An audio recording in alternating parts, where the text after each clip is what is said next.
Hi, I'm James Mendoza, James Pangs, jungler ng AP Brand. Professionally.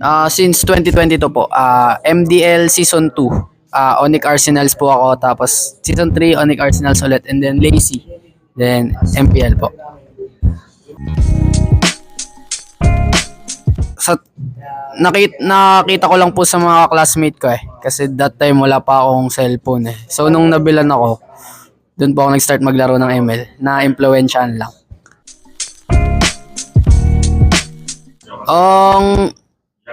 Yung punks po kasi palayo ko sa amin Di ko po alam yung meaning Tapos nilagyan ko na lang ng James. Kaya yun po, James Punks yung naging IGN ko.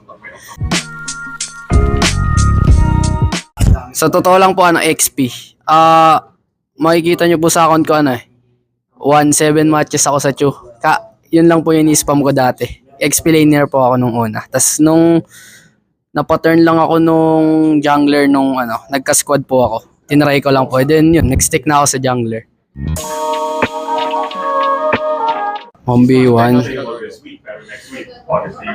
Dito po sa Pinas siguro si King Kong. Tas sa Indo, Skyray. Puro Onyx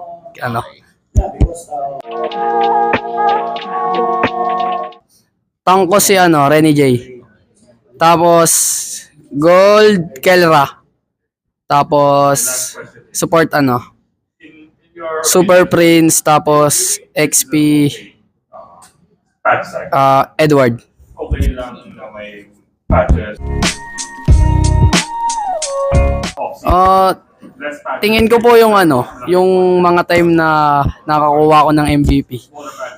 Kasi yun po, di ko po in-expect na ganun. Kasi nung time po na minamalit ko pa po yung sarili ko May self-doubt pa ako na baka di ko kaya sa MPL, ganito ganyan. Pero ito pong nangyari, yun, na-realize ko po na kayang-kaya ko naman po talaga. Yan. Simpleng bata lang na mahilig magtanim, magbilyar, tapos kung wala po bang ML o outside lang? Outside ng MPL, kunyari, pag walang games. Umuwi lang po sa bahay, tapos yun, nakipag-banding, tapos yun po, nakipagkita ko sa girlfriend ko. Ganun lang. Thank you guys sa mga sumusuporta sa amin. Tuloy nyo lang yung pag-support sa amin and gagalingan pa namin and promise ko sa inyo magpe-playoffs tayo. Yun lang. Thank you.